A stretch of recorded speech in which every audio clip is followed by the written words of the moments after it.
남편은 5일간 지방 출장을 간다고 했습니다.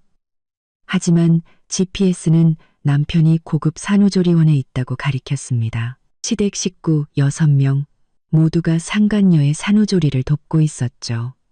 출장에서 돌아온 남편은 집에서 벌어진 상황에 경악을 금치 못했습니다. 제 인생은 지난 5년간 남편 민준과 함께 건축 자재 사업을 일구는데 온전히 바쳐졌습니다. 거대한 제국은 아닐지라도 번듯한 집 한 채와 적당한 차 한 대, 그리고 가장 중요하게는 이제 막 어린이집에 다니기 시작한 어린아들 준서를 키우기에 충분한 기반이었죠. 그 세월 동안 저희는 환상의 짝이었습니다. 시장의 수많은 폭풍우를 함께 헤쳐나갔죠. 벽돌 한 장을 고르는 일부터 모래 일루배를 계산하는 일, 그리고 큰 거래처와 협상하는 것까지 모든 것을 함께 했습니다. 민주는 천부적인 소통 능력을 가진 사람이었어요. 현장 인부부터 대기업 이사까지 누구와도 막힘없이 대화하며 상대방을 존중받는다고 느끼게 만드는 재주가 있었죠. 반면 저는 뒤에서 모든 것을 정리하고 재정을 관리하는 역할이었습니다. 서윤이 네가 없었으면 난 벌써 3번은 부도났을 거야. 민주는 늘 그렇게 농담처럼 말했지만 저는 그 농담 속에 담긴 진심과 아내에 대한 깊은 신뢰를 알고 있었습니다. 하지만 최근 들어 작년 설날 이후로 모든 것이 변하기 시작했습니다.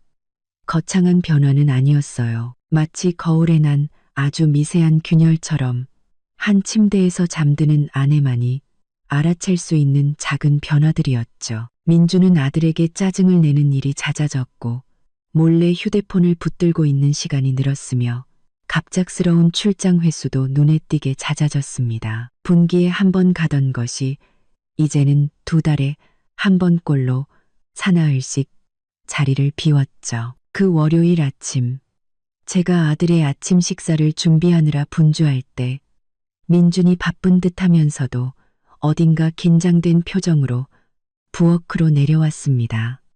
여보, 나 이번 주 목요일부터 5일 정도 출장 가야 할 것 같. 민준이 말했습니다. 목소리는 단호했지만 시선은 저를 마주치지 못하고 우유를 넣은 커피잔에만 고정되어 있었죠. 저는 계란 프라이를 올린 토스트 접시를 식탁에 내려놓으며 그를 바라봤습니다. 또 가요? 이번엔 어디인데요?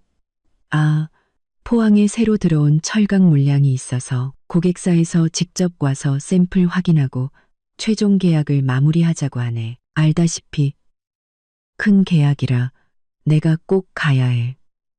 저는 고개를 끄덕이며 애써 담담한 목소리를 유지했습니다. 그럼 지훈 씨 보내면 안 돼요? 그 친구도 일 잘하잖아요. 지훈은 민준의 비서로 제가 입사 초기부터 직접 가르친 똑똑한 청년이었습니다. 민준은 뜨거운 커피를 한 모금 마시며 제 질문이 마음에 들지 않는다는 표정을 지었습니다. 안 돼. 이건 중요한 일이라 내가 직접 해야 해. 그리고 요즘 지훈이가 좀 해이해진 것 같아서 내가 직접 가는 게 마음 편해. 당신은 집에서 준서 잘 보고 회사 일 좀 챙겨줘. 회사 일은 걱정 마세요. 장부랑 주문 거는 제가 다 알아서 잘 처리하고 있으니까. 다만 요즘 당신 출장이 너무 잦잖아요. 우리 제대로 앉아서 대화할 시간도 없는 것 같아요. 저는 그의 눈을 들여다보며 한 가닥의 미안함이나 연민이라도 찾아보려 했지만 보이는 것은 무감각한 벽뿐이었습니다. 에이, 또 이상한 상상하지 마. 내가 누구 때문에 이렇게 일하는데. 다 우리 가족, 당신이랑 준서 때문이지. 남자가 밖에서 돈 버는 게 얼마나 힘든데 당신이 이해해줘야지. 집에서 애나 잘 키우면 되는 거야. 민주는 커피잔을 내려놓고 서둘러 일어섰습니다. 나 서재에 가서 서류 좀 챙겨야겠다. 점심에 급한 회의가 있어서 저는 남편의 뒷모습을 바라봤습니다. 등골을 타고 차가운 기운이 흘렀죠. 남자가 밖에서 돈 버는 게 얼마나 힘든데라는 말은 참 익숙했지만 오늘따라 그 말이 섬뜩할 정도로 비꼬는 것처럼 들렸습니다. 우리 집을 위해서일까? 아니면 내가 모르는 다른 집을 위해서일까? 이상한 점은 그의 말뿐만이 아니었습니다. 출장을 준비하는 방식도 평소와 달랐죠. 보통은 제가 그의 짐을 챙겨줬습니다. 저는 그가 거래처를 만날 때 어떤 색의 셔츠를 입는지, 장거리 운전을 할 때 어떤 양말을 선호하는지까지 꿰뚫고 있었죠. 하지만 이번에는 민준이 모든 것을 직접 챙겼고 심지어 오후 내내 서재문을 잠그기까지 했습니다. 의심은 하루아침에 생긴 것이 아니었습니다. 제가 전화를 걸 때면 갑자기 끊어버리던 순간들, 서둘러 삭제하던 문자 메시지들, 그리고 제게 등을 돌린 채 거짓으로 깊이 잠든 척하던 수많은 밤들로부터 쌓여온 것이었죠. 적어도 저는 그렇게 느꼈습니다. 제가 그에게 다가가려 할 때마다 그는 무의식적으로 몸을 움츠렸습니다. 남자의 마음이 변하면 그 얼굴부터 달라진다는 것을 저는 알고 있었습니다. 하지만 민주는 그 모든 변화를 바쁘다는 책임감이라는 가면 아래 교묘하게 숨겼습니다. 서윤아, 내 말 듣고 있어? 민준이 위층에서 짜증 섞인 목소리로 외쳤습니다. 오늘 오후에 창고에서 내 캐리어 좀 꺼내다줘. 짐 싸야 하니까. 네, 알았어요. 저는 대답했지만 마음속으로는 조용한 결심을 굳혔습니다. 이번만큼은 부엌에서 밥이나 짓는 아내로만 머물지 않으리라. 내 마음속에서 점점 커져가는 이 불안의 근원을 찾기 위해 남편의 모든 행동을 파고들 것이다. 만약 모든 게 내 오해였다면 기쁘게 사과하고 받아들일 것이다. 하지만 만약 아니라면 저는 최악의 상황에 대한 준비가 되어 있었습니다. 그날 하루 종일 저는 넋이 나간 사람 같았습니다. 컴퓨터 앞에 앉아 회사의 재무보고서를 검토하려 애썼지만 숫자들은 눈앞에서 춤을 추었고 도무지 집중할 수가 없었습니다. 지금 제게 중요한 것은 이번 분기의 수익이 아니라 진실이었습니다. 제 인생의 모든 폭풍우를 함께 헤쳐온 그 남자에 대한 진실 말입니다. 저는 자리에서 일어나 창고로 가서 익숙한 검은색 캐리어를 꺼냈습니다. 그리고 민준이 들어오자마자 볼 수 있도록 침실 구석에 놓았죠. 그 캐리어는 우리와 함께 수많은 출장길에 올랐지만 오늘따라 유독 무겁고 비밀스러운 기운을 풍겼습니다. 그 안에는 옷과 서류 외에 또 무엇이 들어있을지 알 수 없었죠. 하지만 저는 민준의 이번 출장이 단순한 출장이 아닐 것이라고 직감했습니다. 그것은 어떤 시작이거나 혹은 아마도 끝일지도 모릅니다. 저는 긴 한숨을 내쉬며 마음을 다잡고 적절한 때를 기다렸습니다. 이제는 제 스스로 답을 찾아야 할 시간이었습니다.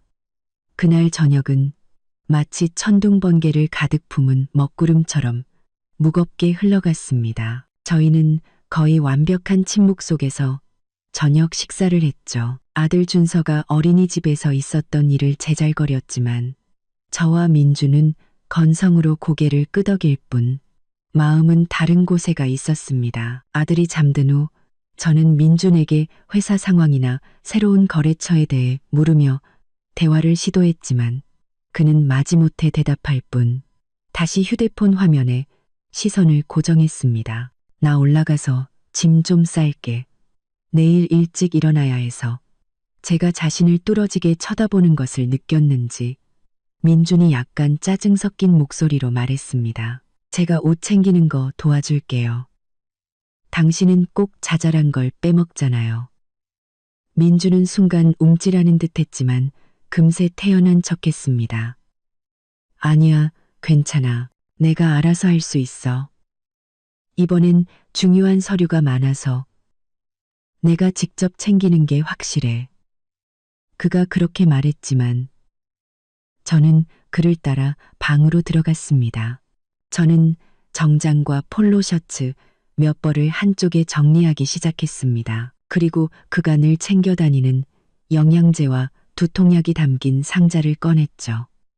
그때 민주는 속옷 서랍 앞에서 무언가를 만지작거리고 있었습니다. 여보. 제가 불렀습니다. 제 손은 넥타이를 정리하고 있었죠. 이 캐리어 좀 낡았네요.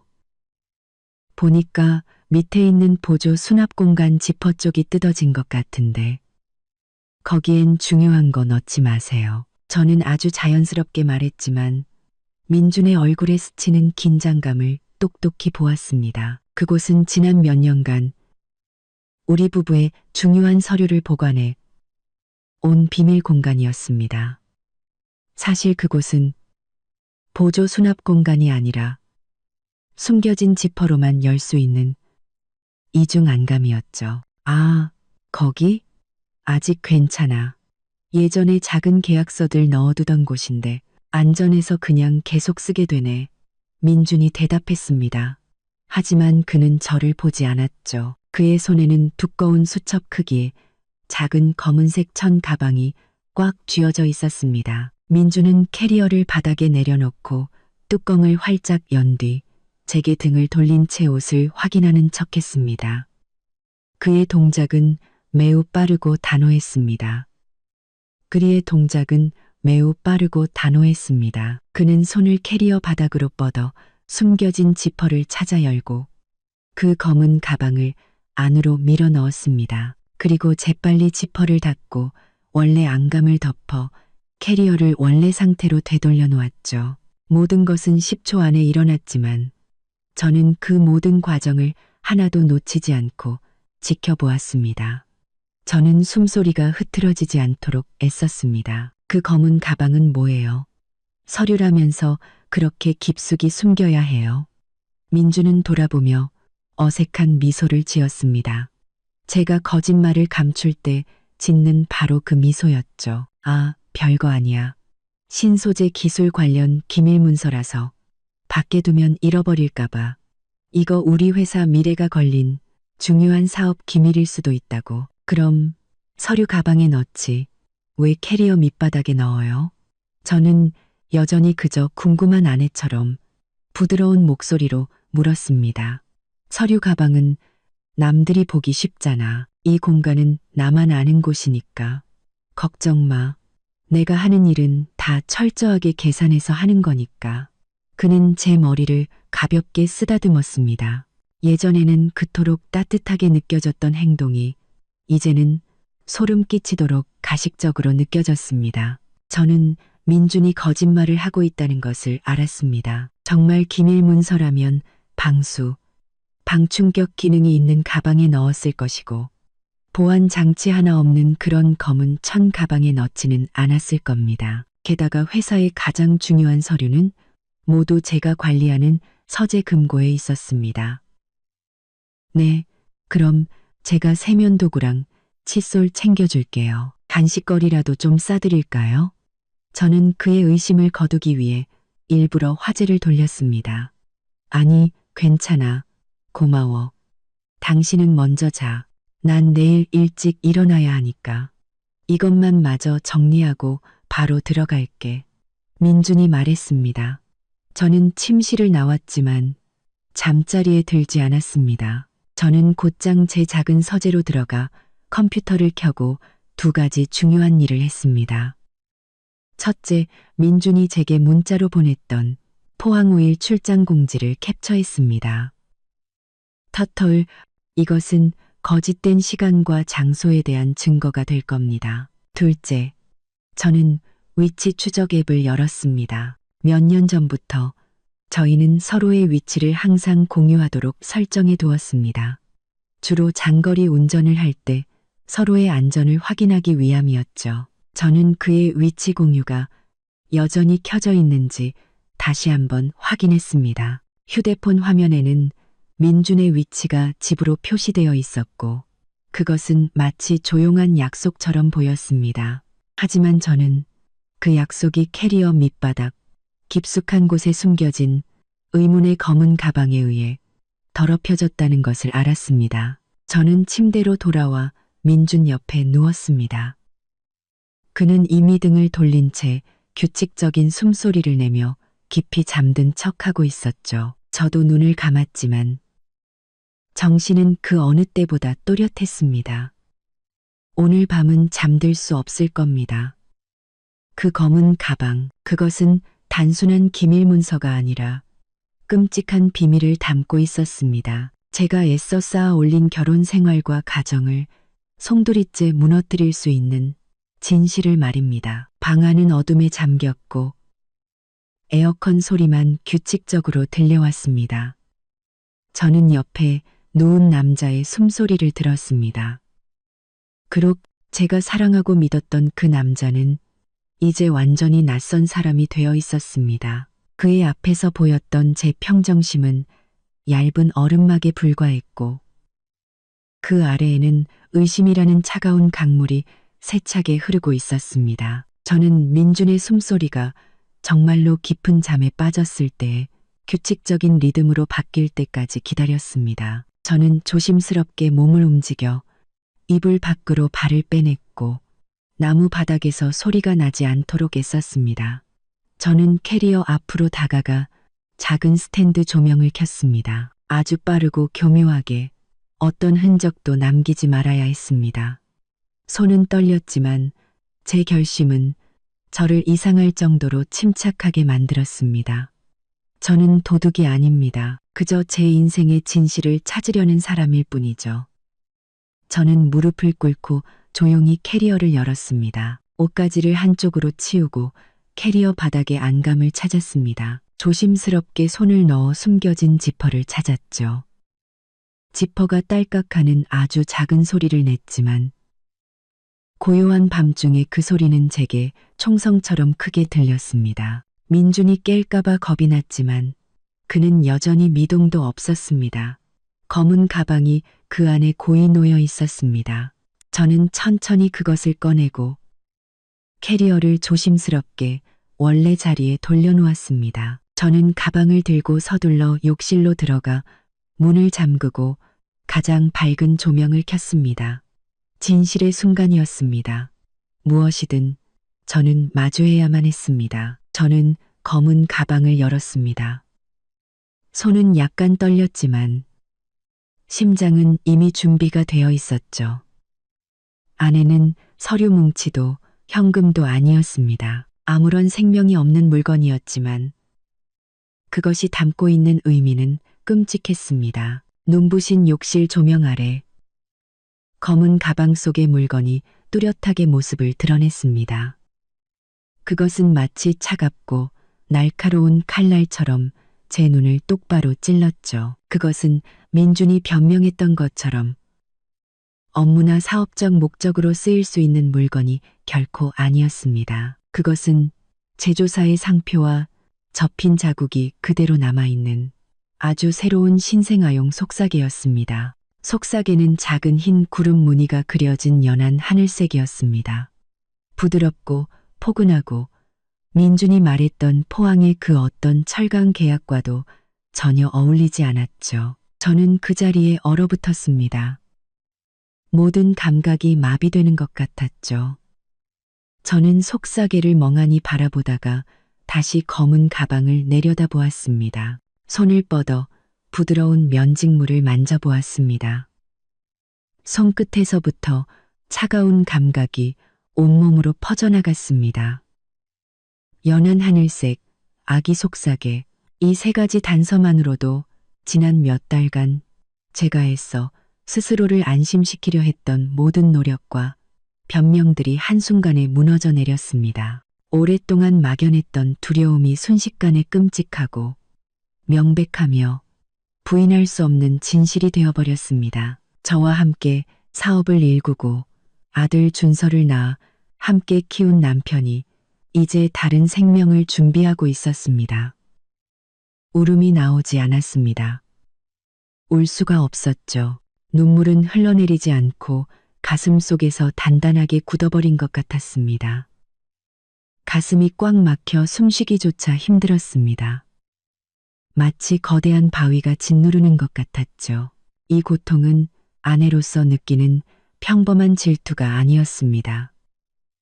지난 5년간 절대적으로 믿어왔던 사람에게 뼛속까지 배신당한 느낌, 거짓의 불길에 타버린 느낌이었습니다. 이 연한 하늘색 아기 속삭이는 그 어떤 자백보다도 더 많은 것을 말해주고 있었습니다.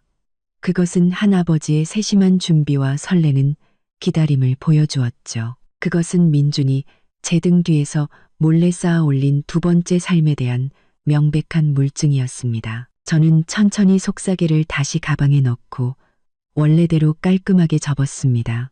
충격 뒤에 찾아온 섬뜩한 평정심 덕분에 저는 기계적으로 움직일 수 있었습니다. 저는 소리를 지르거나 난리를 피우는 대신 행동해야 한다는 것을 알았습니다. 저는 아들 준서가 옆방에서 곤히 자고 있는 상황에서 이성을 잃는 그런 여자가 아니었습니다. 저는 검은 가방을 캐리어의 비밀 공간에 다시 넣어두었습니다. 숨겨진 지퍼를 잠그고 안감을 덮었죠. 모든 것이 원래대로 돌아왔습니다. 검은색 캐리어는 방구석에서 조용히 내일 아침에 출장을 기다리고 있었습니다. 저는 아들 준서를 생각했습니다. 아이는 이제 겨우 5살이고 온전한 가정이 필요했습니다. 저는 회사를 그리고 그곳의 민준과 함께 쏟아부었던 수많은 노력과 땀, 눈물을 생각했습니다. 모든 것을 허무하게 무너뜨릴 수도 모욕적으로 버림받는 사람이 될 수도 없었습니다. 이 순간 저는 더 이상 슬픔을 느끼지 않았습니다. 버림받는 사람이 될 수도 없었습니다. 대신 차가운 분노와 강철 같은 결심이 솟아올랐죠. 만약 민준이 이 길을 선택했다면 저 서유는 가만히 앉아 당하고만 있지는 않을 겁니다. 저는 그 여자가 누구인지, 아들을 낳았는지, 딸을 낳았는지, 그리고 민준이 우리의 공동 재산을 얼마나 빼돌려 그 새로운 가정을 꾸렸는지 모든 것을 낱낱이 밝혀내야 했습니다. 이 흑백을 가리는 일은 서두를 수 없다는 것을 알았습니다. 저는 모든 것을 비밀에 붙이고 민준이 제가 그의 비밀을 알아챘다는 사실을 눈치채지 못하게 해야 했습니다. 그가 안심하고 경계를 풀도록 저는 계속해서 믿음직하고 온화한 아내 역할을 해야 했습니다. 이것은 단순한 부부싸움이 아니었습니다. 이것은 법적, 경제적 전쟁이었고 먼저 평정심을 잃는 자가 패배하는 게임이었습니다. 창문 커튼 너머로 새벽빛이 희미하게 새어 들어오기 시작했습니다. 저는 밤새 뜬 눈으로 앉아 있었지만 정신은 그 어느 때보다 맑았습니다. 민준이 잠에서 깼을 때 제가 안락 의자에 앉아 책을 읽고 있는 것을 보고 약간 놀란 듯 했습니다. 앉았어? 왜 침대에 안 눕고 거기 앉아 있어? 그가 약간 걱정스러운 목소리로 물었습니다. 저는 미소를 지었습니다. 자연스러움을 유지하기 위해 엄청난 노력이 필요한 미소였죠. 잠이 잘 안 와서 일찍 일어나서 책 좀 읽었어요. 일어났어요. 아침 식사 준비해 줄게요. 응, 고마워. 민준이 대답했습니다. 그는 다가와 제 이마에 가볍게 입을 맞췄습니다. 그 입맞춤이 지금 제게는 더러운 얼룩처럼 느껴졌습니다. 이번 출장 다녀오면서 당신이랑 준서 선물 사올게. 네, 알았어요. 운전 조심하고 건강 잘 챙겨요. 저는 대답하며 속으로 생각했습니다. 당신의 이번 출장은 우리 인생을 송두리째 바꿔놓을 여행이 될 거예요. 저는 민준이 욕실로 들어가는 것을 보았습니다. 제 머릿속에서는 그 연한 하늘색 아기 속삭이가 곧 벌어질 무자비한 전투를 알리는 깃발로 변해 있었습니다. 저는 다짐했습니다. 아들을 위해 그리고 나 자신을 위해 강해져야 한다고. 저는 그 안락의자에 앉아 지난 1년여 동안 민준이 보였던 사소한 행동들, 무심코 지나쳤던 이상한 낌새들을 떠올렸습니다. 6개월 전부터 민준은 거래처와 술자리가 있다는 핑계를 대며 늦게 귀가하는 일이 잦아졌습니다. 그는 자정이 넘어 돌아오곤 했고 몸에서는 짙은 술 냄새와 낯선 향수 냄새가 났습니다. 제가 물으면 그는 귀찮다는 듯이 대꾸했죠. 여보, 큰 사업하려면 이런 접대는 어쩔 수 없어. 술집 여자들 향수 냄새겠지. 알잖아. 그냥 비즈니스야. 내가 뭐 선 넘는 짓이라도 한 것처럼 그러지 마. 그때 저는 그를 믿었습니다. 남자가 밖에서 돈 버는 게 힘드니 접대는 피할 수 없는 일이라고 생각했죠. 하지만 이제 와서 보니 그 밤들은 단순한 접대가 아니었습니다. 시어머니 생신날도 기억납니다. 온 가족이 모였지만 민준만은 자리에 없었죠. 그는 미안함이 가득한 목소리로 전화를 걸어왔습니다. 어머니, 죄송해요. 철강 물량에 문제가 생겨서 지금 급하게 항구에 나와 있어요. 외국 파트너랑 해결해야 해서요. 도저히 못 갈 것 같아요. 이해해 주세요. 시부모님은 실망한 기색이 역력했지만 그래도 이해하는 척 하셨습니다. 그래, 일이 우선이지. 일부터 잘 마무리하거라. 하지만 그날 민주는 항구에 가지 않았습니다. 이제 저는 추측할 수 있었습니다. 아마도 그날 그의 내연녀는 친어머니보다 더 중요한 이유로 그를 곁에 필요로 했을 겁니다. 4개월 전쯤 제가 우연히 민준이 새 휴대폰을 산 것을 본 일도 뚜렷이 기억납니다.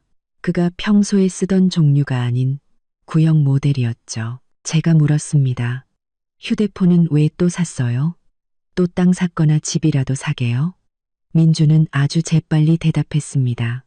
아, 이거 지훈이 주려고. 걔 쓰던 폰이 고장 났다는데 연락할 일이 많아서 하나 사줬어.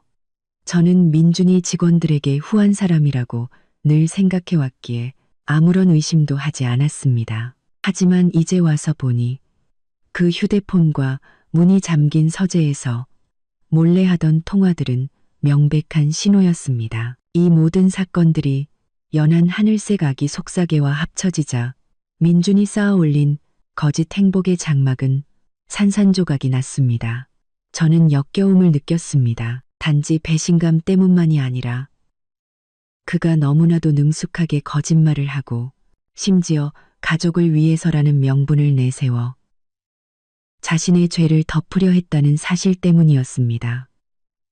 저는 창밖을 보았습니다. 어둠은 걷히고 민준의 5일짜리 출장이 시작되는 목요일의 희미한 아침 햇살이 비치고 있었습니다. 저는 감정에 휘둘려서는 안 된다는 것을 알았습니다. 눈물, 비난, 질투는 이 순간 아무 소용이 없으며 오히려 상대방에게 경고 신호를 줄 뿐이었습니다. 저는 다른 사람이 되어야 했습니다. 차갑고 이성적이며 치밀한 전략을 가진 여자로 말입니다. 저는 자리에서 일어나 부엌으로 가서 평소처럼 아침 식사를 준비하기 시작했습니다. 저는 민준과 준서 그리고 제 자신을 위한 아침을 차렸습니다. 겉으로 저는 여전히 현명한 아내, 완벽한 엄마인 서윤이었습니다. 하지만 제 내면은 이미 소리 없는 전쟁을 준비하는 전략가로 변해 있었습니다. 아침 식사를 하는 동안 민주는 한결 편안해 보였습니다. 아마도 모든 것이 완벽하게 감춰졌다고 생각했기 때문이겠죠. 준서는 아직 안 일어났어? 얼굴 한번 보고 가야지. 민준이 커피를 마시며 물었습니다. 방금 일어났어요. 위층에서 양치하고 있어요. 그냥 두세요. 알아서 내려올 거예요. 아침은 다 차려놨어요. 저는 아무 일도 없다는 듯 달콤한 목소리로 대답했습니다. 민준을 배웅할 때도 저는 그 미소를 유지했습니다. 운전 조심해요. 도착하면 전화하고요. 응, 알았어. 얼른 들어가. 오후에 다시 전화할게. 민주는 저를 급하게 한번 안아주고는 서둘러 차에 올랐습니다. 저는 문 앞에 서서 회사차가 골목을 빠져나가 모퉁이 너머로 완전히 사라질 때까지 지켜보았습니다. 저는 바로 집으로 들어가지 않았습니다. 민준이 충분히 멀리 가서 다시 돌아오지 않을 것이라는 확신이 들 때까지 약 10분간 그 자리에 서 있었죠. 그런 다음 집으로 들어가 문을 잠그고 서재로 올라갔습니다. 진실을 확인할 시간이었습니다. 저는 휴대폰의 위치 추적 앱을 열었습니다. 숨이 멎는 듯했고 심장이 빠르게 뛰었습니다. 두려움 때문이 아니라 곧 드러날 끔찍한 진실에 대한 기다림 때문이었습니다. 저는 책상에 앉아 휴대폰을 양손으로 잡았습니다.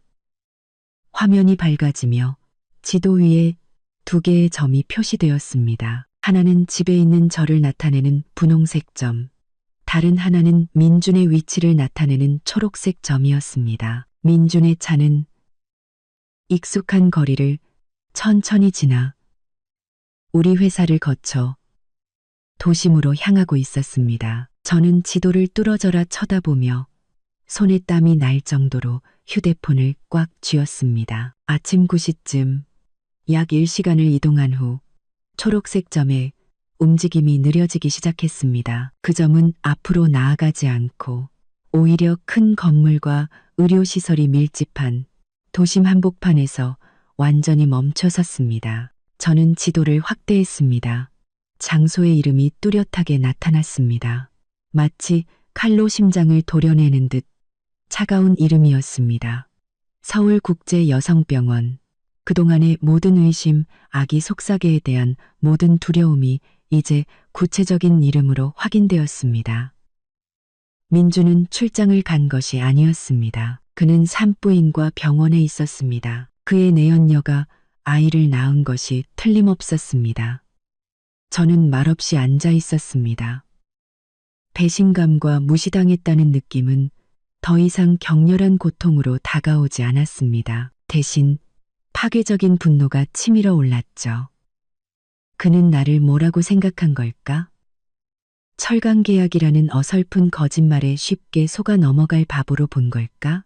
저는 제 개인용 차, 주로 장을 보거나 아이를 데리러 갈 때 쓰는 작은 차를 몰고 나갔습니다. 저는 지도에 표시된 민준의 경로를 그대로 따라 운전했습니다. 가는 내내 저는 생각을 정리하려 했었습니다.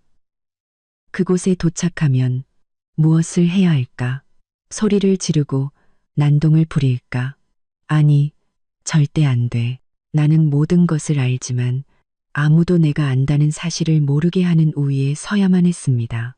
목적지에 도착한 저는 병원 정문에서 약 200m 떨어진 관찰하기 좋은 구석진 곳에 차를 세웠습니다. 서울국제여성병원은 매우 크고 호화로운 곳이었습니다. 예전에 제가 준서를 낳을 때 민준이 비용 때문에 한참을 망설였던 곳이었죠. 저는 차 안에서 선글라스를 고쳤었습니다. 불과 몇 분 후 저는 우리 회사 차가 병원의 VIP 주차장에 서 있는 것을 보았습니다. 그리고 민준이 보였죠. 그는 정장을 말끔하게 차려입고 차에서 내렸습니다. 하지만 지난 5년간 익숙했던 그의 얼굴에는 이제 긴장감과 함께 낯선 설렘과 다정함이 뒤섞여 있었습니다.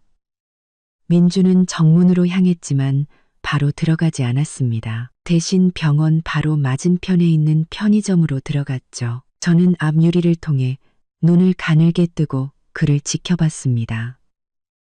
그가 많은 물건을 사는 것이 보였습니다. 그는 커다란 분유통을 집어들고 유통기한을 꼼꼼히 살폈습니다. 그 다음엔 신생아용 기저귀 몇 팩을 집어들었죠. 그리고는 유아용품 코너로 가서 젖병 세정제를 골랐습니다.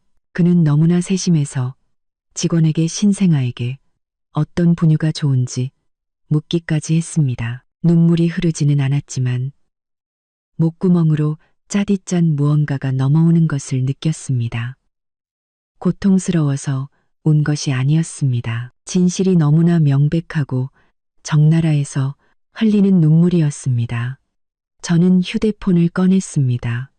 그에게 전화하기 위해서가 아니라 사진을 찍기 위해서였죠. 저는 주차장에 서 있는 회사차를 찍었습니다. 양손에 신생아 용품이 가득 담긴 봉투를 들고 편의점에서 나오는 민준의 모습을 찍었습니다. 이 증거는 그 어떤 변호사도 부인할 수 없을 겁니다.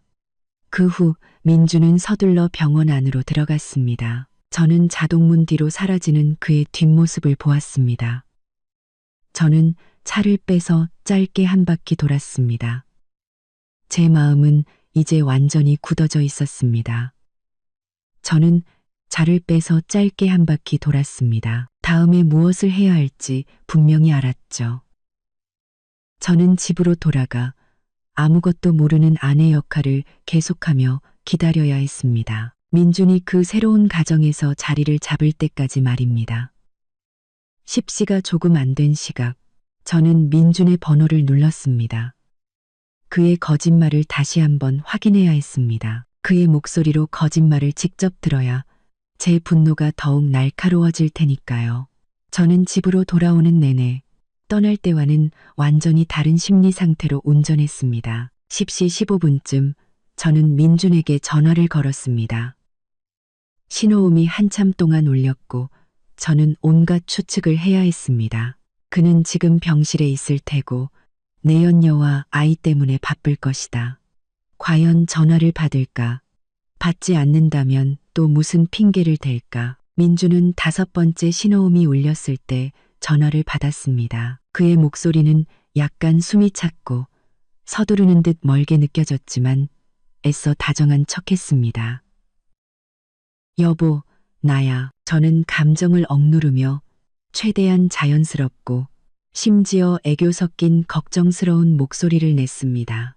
도착했어요? 숙소는 잡았는지, 오는 길에 피곤하지는 않았는지 궁금해서 전화했어요. 민준은 즉시 대답했습니다. 그의 목소리는 바쁜 직장인의 단호한 톤으로 금세 돌아왔습니다. 응, 방금 도착했어. 너무 피곤하다. 길도 멀고 차도 엄청 막히더라. 이제 막 호텔에 체크인했는데 여긴 좀 덥네. 그래도 괜찮아. 얼른 뭐 좀 먹고 바로 회의 들어가야 해. 아, 정말 고생이 많네요. 식사는 했어요? 꼭 따뜻한 밥 챙겨 먹고 일해요. 저는 말하며 속으로 되뇌었습니다. 당신은 지금 산부인과에 있으면서 무슨 회의를 한다는 거야? 응, 알았어. 걱정 마. 잠깐 밖에 나가서 뭐 좀 먹고 호텔 들어와서 쉬다가 좀 이따 파트너들 바로 온대. 그가 말했습니다. 그때 수화기 너머로 문이 닫히거나 누군가 움직이는 듯한 작은 소리가 들렸습니다. 내가 나중에 다시 전화할게. 지금 좀 바빠서. 네, 알겠어요. 건강 잘 챙겨요. 저랑 준서는 집에서 잘 지내고 있으니까 걱정 말고 일 보세요. 저는 그렇게 대답하고 전화를 끊었습니다. 저는 휴대폰을 책상에 내려놓았습니다. 머릿속이 복잡했죠. 그 거짓된 대화는 한치의 망설임도 없이 유창하게 흘러갔습니다. 민주는 포항에 있고 호텔에 있으며 회의를 준비 중이라고 했습니다. 현실은 그는 저에게서 불과 몇 킬로미터 떨어진 서울국제여성병원에 있었습니다. 그의 뻔뻔함은 모든 한계를 넘어섰습니다. 분노를 억눌러야 했습니다. 지금 제가 할 수 있는 유일한 일이었습니다. 모든 울분과 분노를 억누르고 섣불리 행동해서 그를 경계하게 만들어서는 안 됐습니다. 만약 지금 제가 난리를 피운다면 민주는 경계심을 품고 모든 흔적을 지울 것이고 저는 법적, 경제적으로 유리한 고지를 잃게 될 겁니다. 저는 상황을 정리하기 시작했습니다. 모든 것이 명백해졌습니다. 민주는 사생아를 낳았고 내연녀가 있으며 그녀를 최고급 병원에 입원시켰습니다. 그는 이 모든 일에 우리의 공동 재산을 사용했습니다. 다음으로 제가 해야 할 일은 체계적으로 증거를 수집하는 것이었습니다. 저는 제 고통을 명민함으로 배신감을 법적 무기로 바꿔야 했습니다. 저는 컴퓨터를 켜고 일을 시작했습니다. 회사 일이 아닌 제 개인적인 일을 말입니다. 먼저 저는 부부 공동 명의의 은행 계좌를 열었습니다.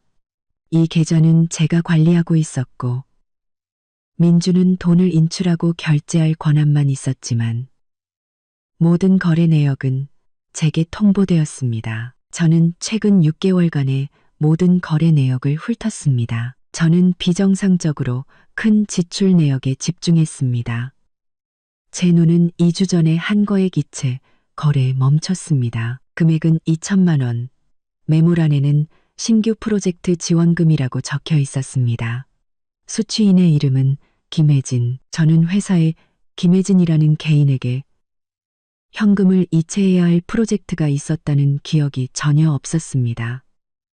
저는 계속해서 가계부를 확인했습니다. 민주는 거의 매주 거액의 현금을 인출했습니다. 그는 늘 거래처 접대비로 쓴다고 말했지만 그 지출 내역은 회사 보고서에 전혀 기재되지 않았습니다. 제가 찾아낸 숫자 하나하나가 제 가슴을 베는 칼날이었지만 동시에 명백한 증거이기도 했습니다. 저는 모든 의심스러운 거래 내역 화면을 캡처하고 신중하게 인쇄하여 별도의 파일에 보관했습니다. 저는 오후 내내 식사도 거른 채 마치 기계처럼 그 일에 매달렸습니다. 준서가 집에 돌아왔을 때 저는 모든 것을 잠시 접어두고 아이와 놀아주고 저녁을 차렸습니다.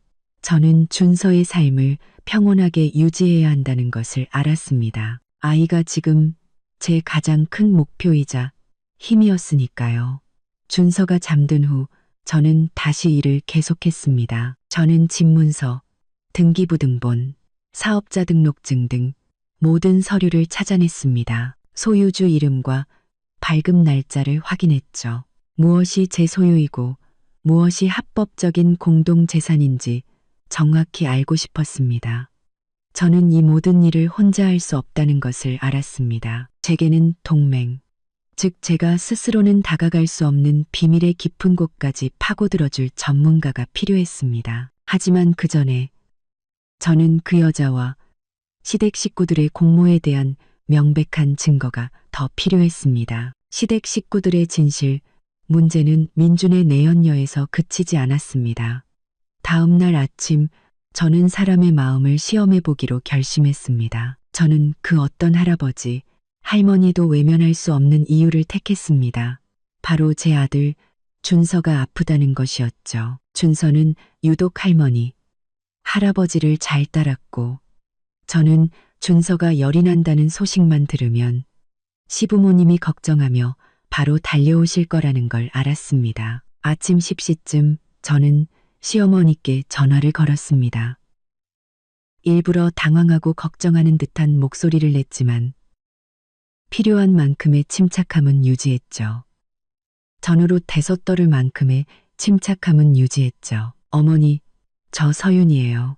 저는 휴대폰을 꽉 쥔 채 말했습니다. 시어머니의 목소리는 마치 어딘가에서 몰래 통화하는 사람처럼 약간 숨이 가빠 보였습니다. 서윤이냐? 이 시간에 웬일이니? 내가 지금 좀 바빠서. 네, 죄송해요, 어머님.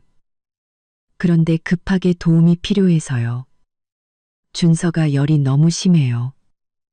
계속 끙끙 앓기만 하고 해열제를 먹였는데도 소용이 없어요. 민준 씨는 포항 출장 중이고 저 혼자서는 애를 데리고 병원에 가기가 너무 힘들어서요.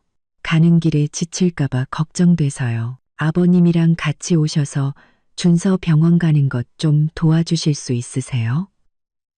저는 시어머니가 잠시 말을 멈추는 것을 들었습니다. 아마 누군가를 쳐다보거나 어떤 거짓말을 지어낼지 고민하는 중이었을 겁니다. 어머나, 우리 준서가 또 아프다니? 아이고, 내 새끼 어떡해. 목소리는 걱정스러워 보였지만 당장이라도 달려올 기세는 전혀 아니었습니다. 그런데 안 되겠다. 얘야, 오늘 아버님은 중요한 일이 있어서 일찍 나가셨고 나는 지금 이모님 댁에 와 있단다. 이모님이 병원에 가셔서 내가 집 좀 봐주기로 했거든. 좀 이따 정수기 설치 기사님도 오기로 해서 꼼짝을 못해. 저는 그 어설픈 거짓말에 기가 막혔습니다. 시댁과 이모님 댁은 도시 반대편에 있었고 시어머니는 자기 집 외에 다른 사람 집 정수기 설치에 관심을 가진 적이 단 한 번도 없었습니다. 어머님, 그래도 애가 열이 40도 가까이 돼요. 택시를 부를 수는 있지만 혼자서 애가 힘들어할까봐 걱정돼서요. 아니면 아가씨한테 전화해서 잠깐 와달라고 해주실 수 있으세요? 민지요? 아, 민지 말이야. 걔도 지금 정신없이 바쁘다. 며칠 전부터 절에 템플스테이 간다고 휴가 냈어. 휴대폰도 꺼놨을걸. 누구한테도 방해받고 싶지 않다고 했거든. 그러니 네가 좀 고생스럽더라도 택시 불러서 애 데리고 병원 다녀오너라. 무슨 일 있으면 전화해서 소식 전해주고 나도 바빠서 이만 끊어야겠다. 그렇게 말하고 시어머니는 제가 한마디 더 할 기회도 주지 않고 서둘러 전화를 끊었습니다. 저는 휴대폰 화면을 바라보았습니다. 마음이 얼어붙는 것 같았죠. 시어머니는 거절했을 뿐만 아니라 어처구니 없을 정도로 말이 안 되는 핑계를 댔습니다. 고열에 시달리는 친손자를 내버려 두고 이모님 댁을 봐주고 정수기 기사를 기다리겠다는 할머니라니.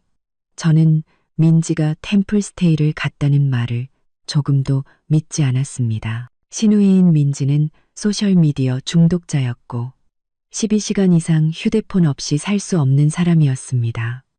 분명 시댁 식구들 모두 민준의 일을 알고 있었고 지금쯤 어딘가에서 그의 새로운 행복한 가정을 돌보느라 바쁜 것이 틀림없었습니다. 저는 민지가 전화를 받지 않을 것을 알면서도 전화를 걸었습니다.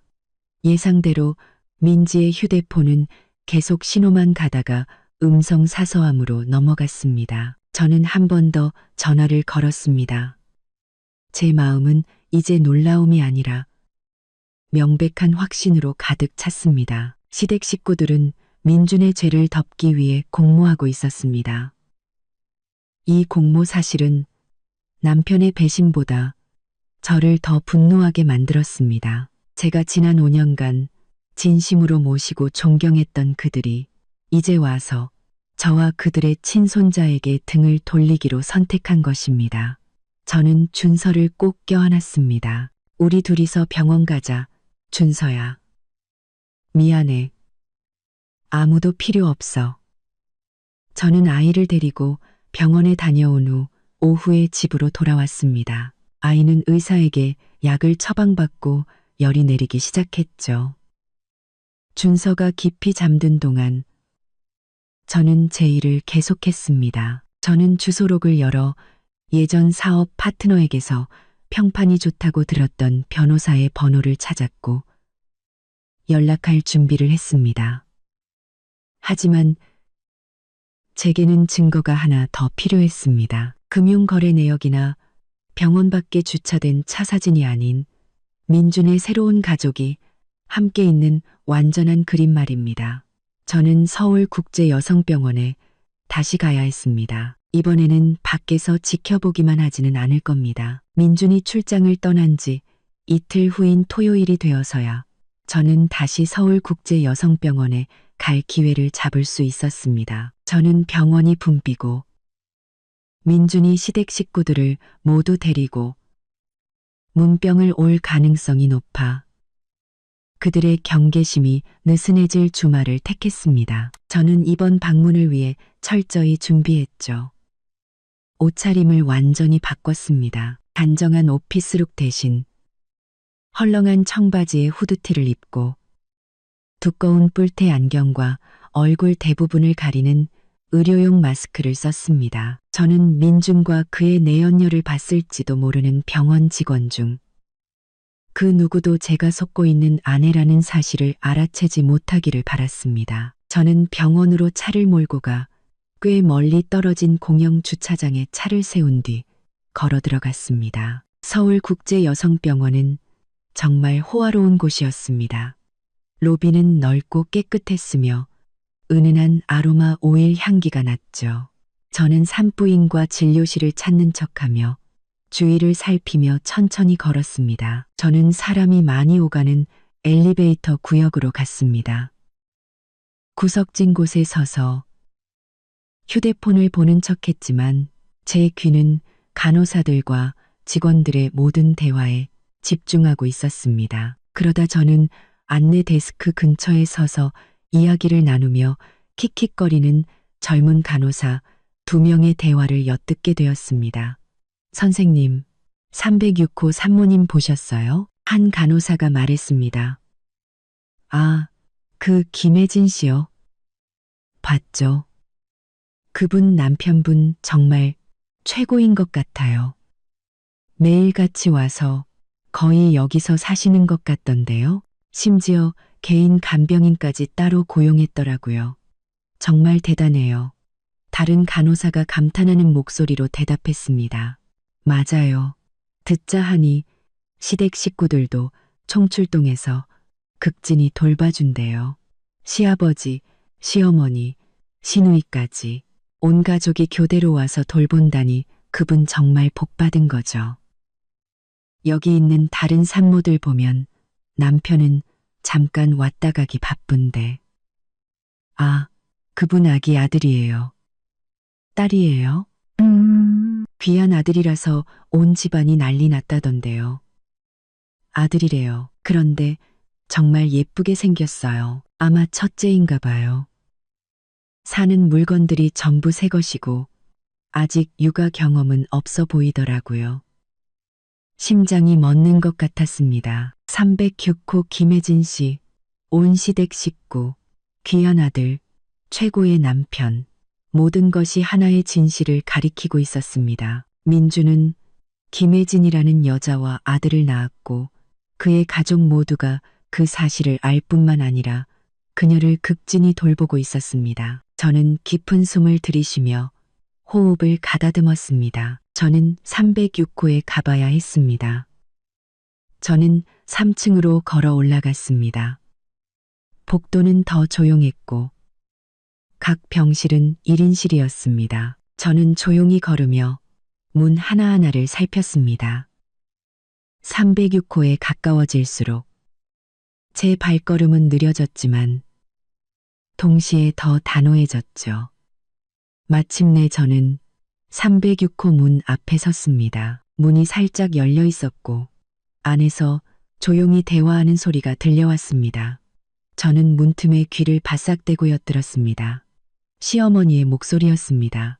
혜진아, 이 미역국 좀 다 먹으렴. 잘 먹어야 우리 손주 먹일 젖이 잘 나오지.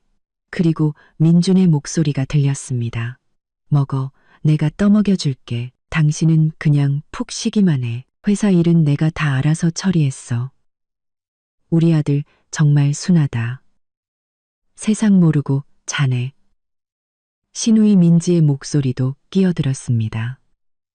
새언니, 걱정 말고 푹 쉬세요. 제가 몸에 좋은 거 더 사왔어요. 아무 걱정 마세요. 우리 식구들이 다 여기 있잖아요. 새언니. 그 단어는 마치 망치처럼 제 머리를 강타했습니다. 제가 그토록 잘해주었던 시누이 민지, 지난 5년간 저를 형님이라고 불렀던 그녀가 이제 저 여자를 새언니라고 부르고 있었습니다. 더 이상 참을 수 없었습니다. 저는 영상과 음성 증거가 필요했습니다.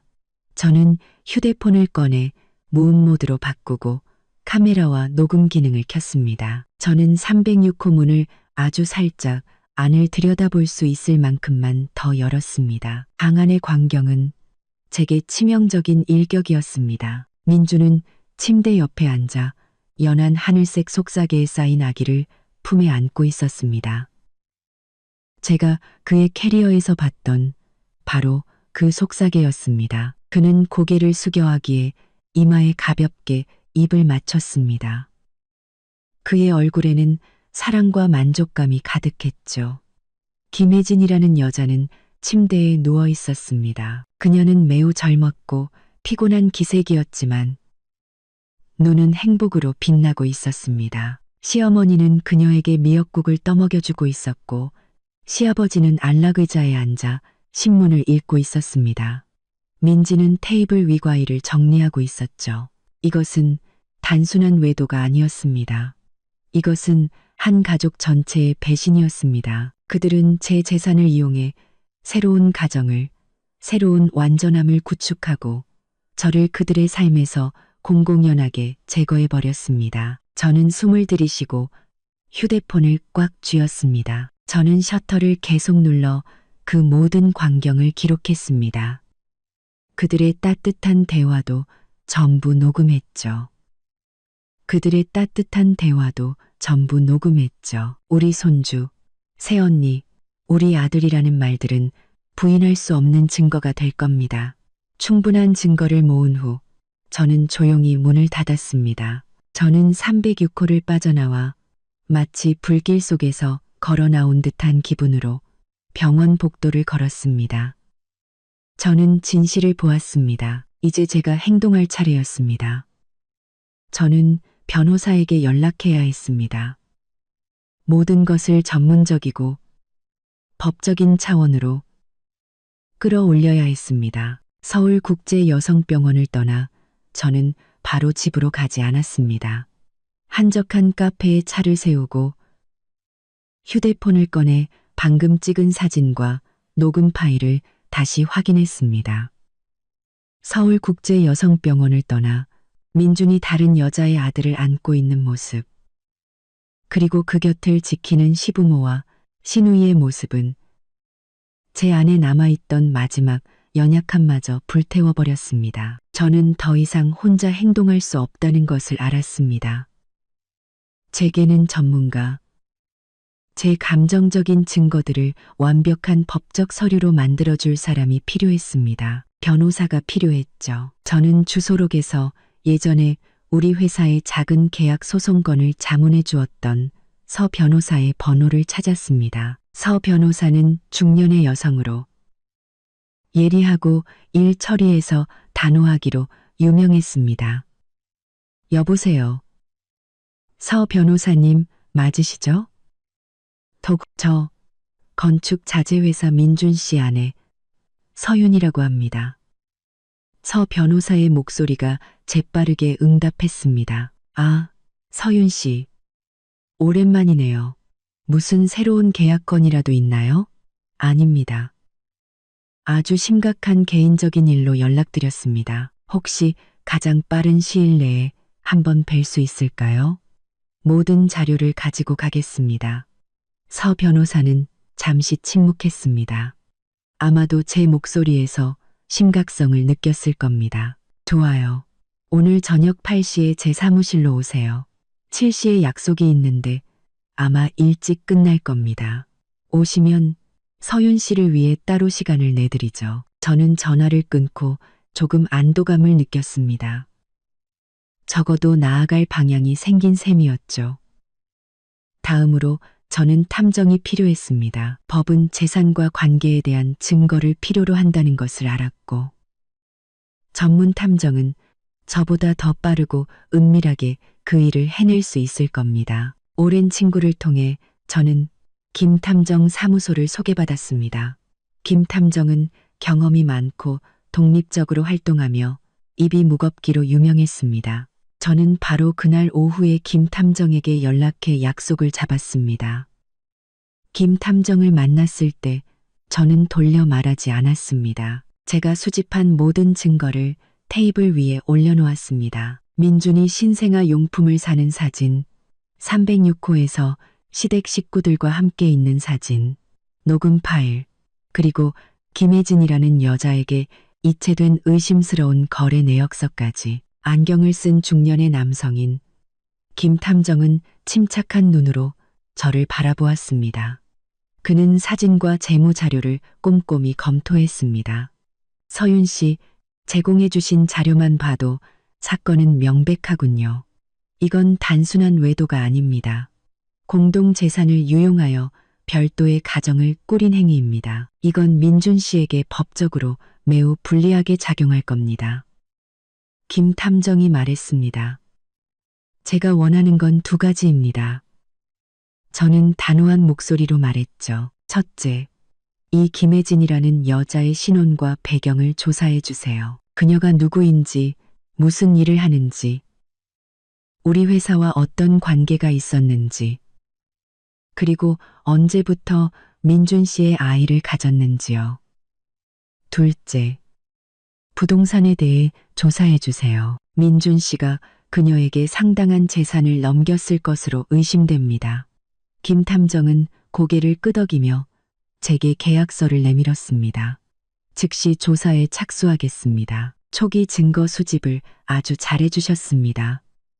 특히 시댁 식구들의 공모에 대한 증거는 매우 중요합니다. 계약서에 서명하고 성금을 지불한 후 저는 김 탐정의 사무실을 나왔습니다. 무거운 짐을 나누어진 기분이었습니다. 이제 민준과 그의 가족이 만들어낸 어둠 속으로 저를 대신해 깊이 파고들어줄 사람이 생긴 겁니다. 저녁에는 서 변호사를 만났습니다. 저는 아기 속삭의 이야기부터 306호에서의 광경까지 모든 것을 털어놓았습니다. 변호사님, 이혼하고 싶습니다. 하지만 단순히 재산을 반으로 나누고 싶지는 않아요.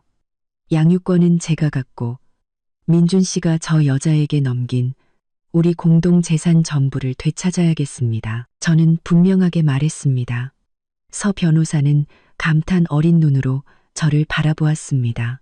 서윤 씨, 이해했습니다. 가지고 계신 증거들을 보면 우리가 매우 유리한 고지에 있습니다. 하지만 제3자에게 넘어간 재산을 되찾는 것은 좀 더 복잡할 수 있습니다. 자금의 출처와 이체 목적에 대한 명확한 증거가 필요합니다. 제가 기본적인 법적 서류를 준비해 두겠습니다. 김 탐정에게서 상세 보고서가 오면 바로 소송을 시작하겠습니다. 그때까지 평정심을 유지하고 아무것도 모르는 아내 역할을 계속하셔야 합니다. 저는 고개를 끄덕였습니다. 서 변호사와 김 탐정을 만난 것은 제 고통을 구체적인 행동 계획으로 바꾸는데 큰 도움이 되었습니다. 저는 이제 민준과 그의 가족을 마주할 준비가 되었습니다. 눈물이 아닌 법과 진실로 말입니다. 서 변호사와 김 탐정을 만난 지 이틀 후 저는 아무 일도 없었다는 듯이 일상을 계속했습니다. 평소처럼 회사에 출근해 계약서를 검토하고 직원들과 회의를 했죠. 저는 이전보다 더 침착하고 효율적으로 모든 일을 처리했습니다. 제가 회사를 안정적으로 지키는 하루하루가 다가올 전쟁을 앞두고 제 권력과 입지를 강화하는 시간이라는 것을 알았기 때문입니다. 하지만 제 머릿속은 항상 민준과 그의 작은 가족에 대한 생각으로 가득 차 있었습니다. 그가 제 피와 땀으로 번 돈으로 밖에서 행복한 삶을 누리고 있다는 사실을 견딜 수가 없었습니다. 민준의 거짓 출장 나흘째인 월요일 아침, 저는 김 탐정에게서 전화를 받았습니다. 그의 목소리는 차분했지만 저는 그 말 한마디 한마디에 담긴 심각성을 느낄 수 있었습니다. 서윤 씨, 요청하신 상세 조사 결과가 나왔습니다. 모든 것이 예상하신 대로였고 심지어 더 심각합니다. 사무실로 오셔서 서류를 확인하시고 다음 계획을 논의했으면 합니다. 저는 서둘러 일을 정리하고 직원들에게는 중요한 파트너와 회의가 있다고 둘러댔습니다. 점심때쯤 김 탐정의 사무실에 도착했죠. 김 탐정은 제 앞에 두꺼운 서류 파일을 놓았습니다. 그는 파일을 펼쳐 체계적으로 정리된 증거들을 가리켰습니다. 이 김혜진이라는 여성, 본명은 김혜진 맞습니다. 최근 졸업한 인턴 사원으로 약 6개월간 서윤 씨 회사 마케팅팀에서 근무했습니다. 민준 씨와의 관계는 그때부터 시작된 것으로 보입니다. 입사 후 얼마 지나지 않아 임신을 했고요. 김 탐정이 담담하게 설명했습니다. 저는 들었지만 놀라지 않았습니다. 모든 것이 너무나 명백했으니까요. 저는 그저 고개를 끄덕여 계속하라는 신호를 보냈습니다. 가장 중요한 것은 재산 부분입니다. 지난 1년 반 동안에 민준 씨의 모든 거액 거래를 추적한 결과 김혜진 씨에게 넘어간 2건의 큰 재산 이전을 확인했습니다. 김 탐정은 2개의 은행 거래, 내역서 사본과 증빙 서류를 제 쪽으로 밀었습니다. 첫 번째 증거는 민준 씨가 작년 3월부터 현재까지 김혜진 씨의 계좌로 총 8천만 원을 이체한 은행 거래 내역입니다. 이 돈은 여러 명목으로 이체되었지만 대부분 개인적인 송금이었습니다. 이것은 부부 공동 재산이며 서윤 씨는 이 금액 전부에 대한 반환을 청구할 근거가 충분합니다. 김 탐정이 말했습니다. 저는 8천만 원이라는 숫자를 보았습니다. 탐정이 8천만 원이라는 숫자를 보았습니다. 그것은 회사의 상당한 유동 자금이었습니다. 민주는 그 돈을 내연녀에게 생활비로 대준 것입니다. 2번째 증거는 더욱 충격적이었습니다. 김 탐정은 부동산 매매 계약서 사본을 테이블 위에 올려놓았습니다. 이 서류는 지난달 민준 씨가 강남구에 있는 고급 오피스텔을 매입했다는 증거입니다. 이 오피스텔의 가치는 5억 원이며 전액 현금으로 일시불 지급되었습니다. 주목할 점은 이 오피스텔이 김혜진 씨 명의로 되어 있다는 것입니다. 5억, 제 손이 떨리는 숫자였습니다. 우리가 지금 살고 있는 집, 우리가 그토록 고생하며 겨우 마련한 이 집조차도 그렇게 큰 금액을 일시불로 지불할 가치는 아니었습니다. 민주는 가족과 회사에 축적된 자본 대부분을 빼돌려 내연녀에게 집을 사준 것입니다. 김 탐정님, 확실한가요? 이 오피스텔이 완전히 그녀 명의로 되어 있다고요? 제 목소리가 굳어지며 물었습니다. 확실합니다. 서윤 씨, 매매는 매우 은밀하게 이루어졌지만 부동산 등기 기록은 숨길 수 없습니다. 민준 씨는 임의명의 이전 절차까지 완료했습니다. 이것은 민준 씨가 아내의 동의 없이 공동재산을 유용하여 타인에게 이전한 가장 명백한 증거입니다. 저는 의자에 몸을 기댄 채 서류에 인쇄된 숫자들과 김혜진이라는 이름을 뚫어져라 쳐다보았습니다. 고급 산후조리원 비용, 매달 지원해준 수백만 원의 생활비, 그리고 5억짜리 오피스텔. 이 모든 것이 제 것이었고 제 노력이었습니다. 이 배신은 단지 감정의 문제가 아니었습니다. 그것은 치밀하게 계획된 잔인한 경제적 공격이었습니다. 고맙습니다. 김 탐정님. 충분한 정보를 얻었습니다. 저는 말하며 서류 파일을 챙겼습니다. 저는 즉시서 변호사에게 전화를 걸었습니다. 변호사님. 탐정에게서 모든 서류를 받았습니다. 오피스텔 5억, 현금 8천만 원입니다. 최대한 빨리 이혼 소송 및 재산 반환 청구 소송 서류를 준비해 주십시오. 서 변호사는 잠시 침묵하더니 전문가다운 목소리로 말했습니다. 알겠습니다. 서윤 씨, 그 서류들을 제게 가져오시면 즉시 절차에 착수하겠습니다. 우리가 가장 먼저 해야 할 일은 그가 집에 돌아오자마자 그를 수세에 몰아넣을 결정적인 한 방을 날리는 것입니다. 저는 탐정 사무실을 나왔습니다. 제 마음은 완전히 얼어붙어 있었습니다. 사랑, 신뢰, 존경, 그 모든 것이 무감각한 숫자들과 집문서 위 낯선 여자의 이름으로 대체되었습니다. 저는 민준의 출장을 무자비한 대결로 끝내야 할 때가 왔음을 알았습니다. 5일간의 출장 마지막 날인 화요일, 민준은 저녁에 집에 도착할 것이라고 전화로 알려왔습니다. 그의 목소리는 편안하면서도 약간 피곤해 보였는데 마치 멀고 힘든 출장을 마치고 돌아오는 사람처럼 보였습니다. 나 도착하면 뭐 특별히 먹고 싶은 거 없어? 내가 당신이랑 준서 먹을 거 사갈게. 민준이 전화로 말했습니다. 그냥 오세요. 저녁은 다 준비해 놨어요. 준서가 아빠를 얼마나 기다리는지 몰라요. 저는 대답했습니다. 제 목소리는 너무나 부드럽고 평온해서 제 자신의 연기력에 저 자신도 놀랄 정도였습니다. 저는 오후 내내 대결을 준비했습니다. 집을 청소하지도 꽃을 사지도 환영하는 듯한 그 어떤 행동도 하지 않았습니다. 저는 그저 편안한 실내복을 입고 머리를 단정하게 묶은 채 기다렸습니다. 제가 준비한 것은 서류 파일이었습니다. 서 변호사가 검토하고 체계적으로 정리한 그 파일. 저는 그것을 거실 탁자 위에 식어버린 커피 잔 옆에 반듯하게 놓았습니다. 파일 표지에는 아무것도 쓰지 않았습니다. 단지 제가 인쇄한 커다란 사진 한 장만 있었죠. 민준이 신생아를 안고 있고 시부모와 시누이가 306호에서 혜진을 둘러싸고 있는 그 사진이었습니다. 저녁 7시쯤 익숙한 회사차가 대문 앞에 멈추는 소리가 들렸습니다. 저는 일어나 문을 열러 나갔습니다.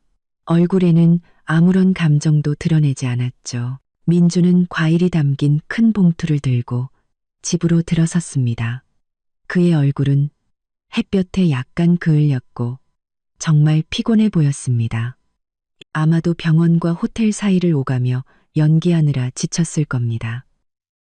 나 왔어, 여보.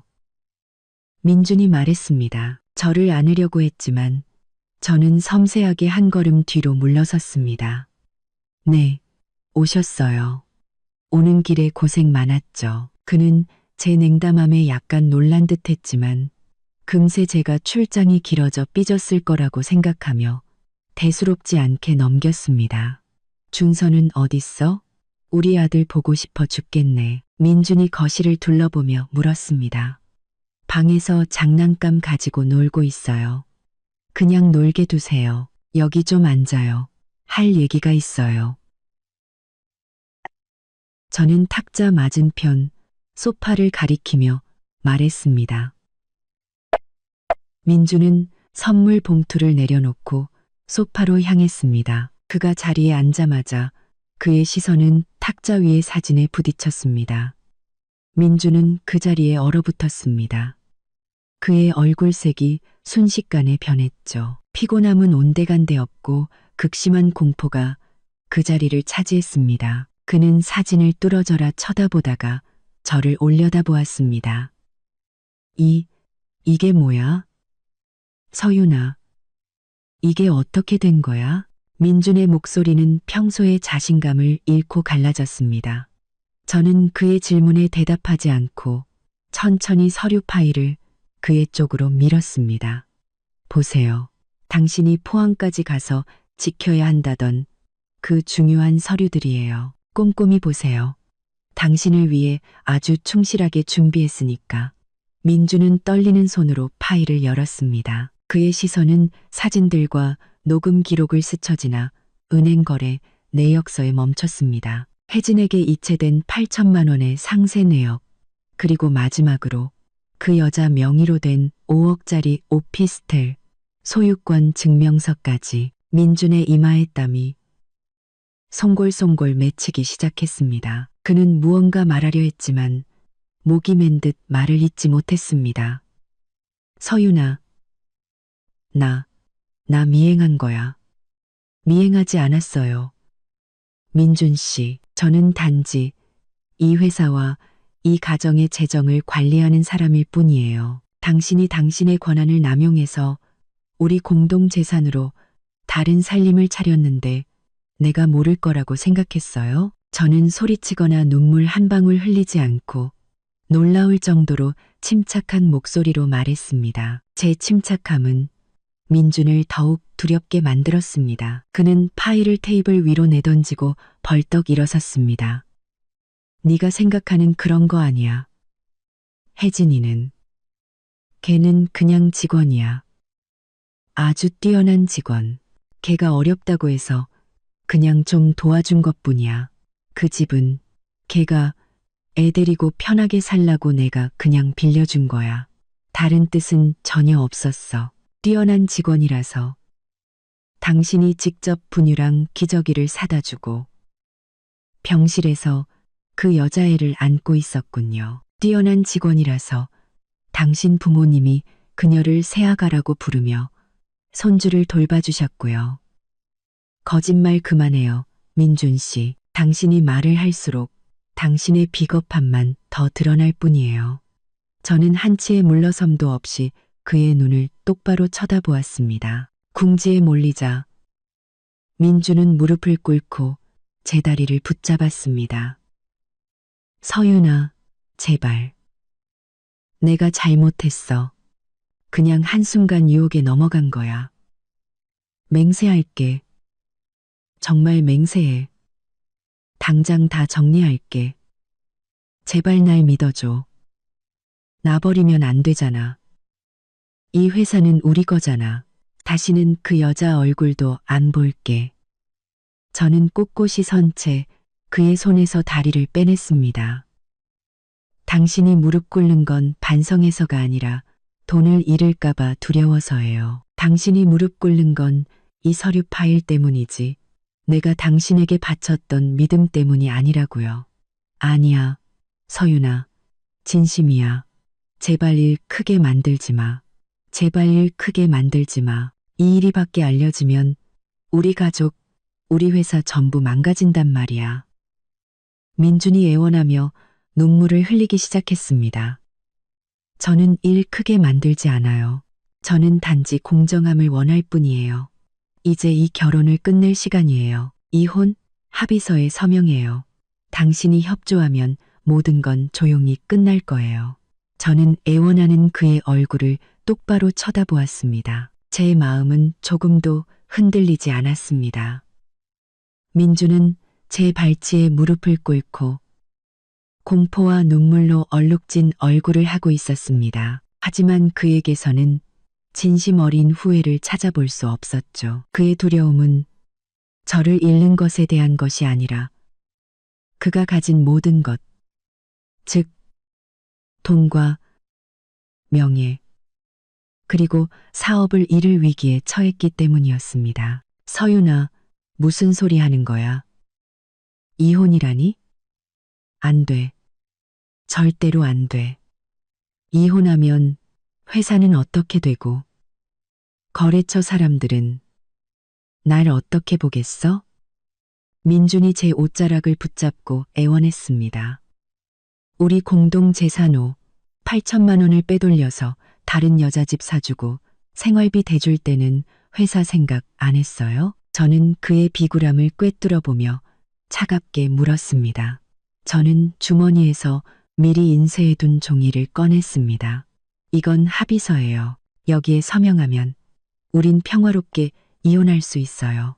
당신이 협조한다면 모든 건 비밀로 지켜질 거고요. 민주는 종이를 들여다보더니 그 조항들을 읽고는 눈이 휘둥그레졌습니다. 첫째, 아들 준서의 양육권은 제가 가지며 민주는 양육비를 충실히 지급할 의무를 진다. 둘째, 회사 지분은 제가 60%, 민준이 40%를 가진다. 이것은 그동안의 제 노력과 재정적 책임을 고려할 때 가장 공정한 수치였습니다. 셋째, 민주는 제3자에게 이전된 모든 공동재산, 즉 현금 8천만 원과 혜진 명의의 5억 원짜리 오피스텔을 전액 반환할 책임을 진다. 60%? 3전, 그리고 집까지 뺏겠다고? 너 미쳤어? 서윤아, 너 나 죽이려고 작정했어? 민주는 거의 소리를 질렀습니다. 조금 전의 두려움은 분노로 변해 있었죠. 이게 최소한의 조건이에요. 최소한의 조건이에요. 이게 싫으면 저는 법원에 단독으로 이혼 소송을 제기할 거고, 동시에 당신의 외도, 재산 유용, 그리고 당신 가족의 공모에 대한 모든 증거를 모든 거래처와 주주, 친척들에게 공개할 겁니다. 민주는 얼굴이 불그락푸르락해지며 일어섰습니다. 네가 감히?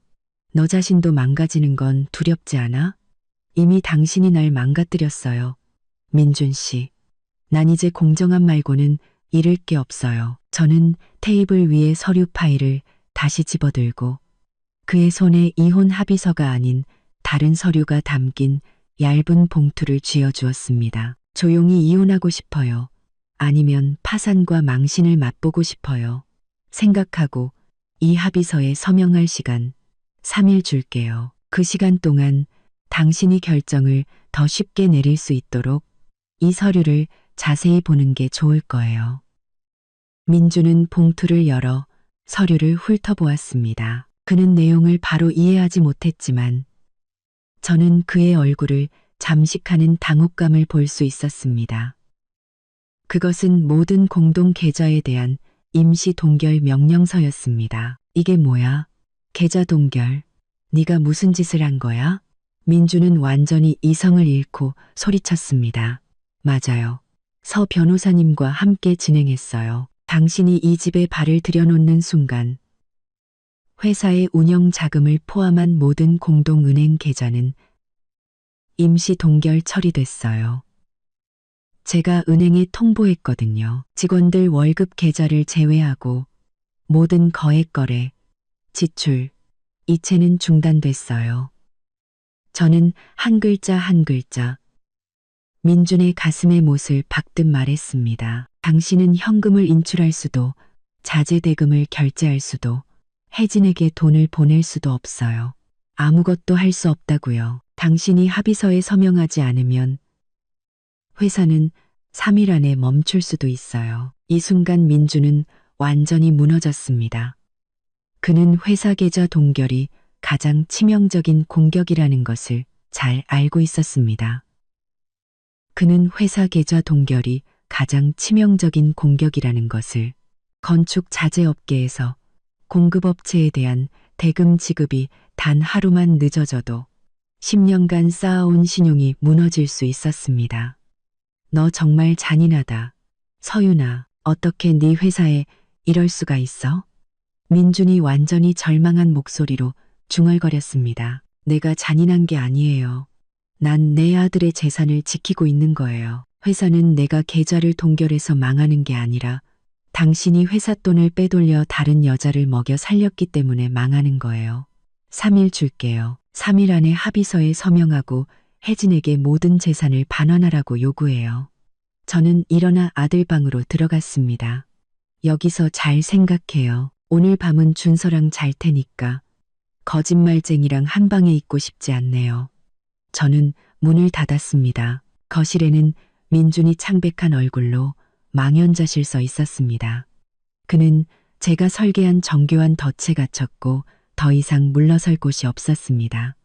그는 그의 선택은 이제 사랑이나 가족이 아닌 경제적인 생존의 문제였습니다. 다음 날 아침, 민주는 창백한 얼굴과 퀭한 눈으로 일어났습니다. 그는 거실에서 멍하니 앉아 은행과 자신의 변호사에게 전화를 걸었지만 모든 정보는 계좌 동결이 합법적이라는 사실만을 확인시켜 주었습니다. 제가 공동 계좌주로서 재산 분쟁 시 거래 중지를 요청할 권리가 있었기 때문입니다. 민준의 변호사는 제게 유리한 이혼 합의를 받아들이거나 시끄럽고 비용이 많이 드는 법정 소송을 준비하라고 조언할 뿐이었습니다. 민준은 제게 아무 말도 걸지 않고 유령처럼 집안을 배회했습니다. 그는 준서에게 말을 걸려 했지만 아이는 아빠의 긴장된 얼굴을 보고 무서워하는 듯 했습니다.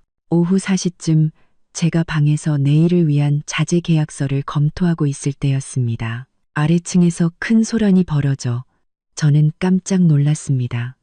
대문이 활짝 열리고 시끄러운 고함 소리가 들려왔습니다. 저는 침착하게 계단을 내려가 거실을 내려다보았습니다. 시댁 식구들이 모두 몰려와 있었습니다.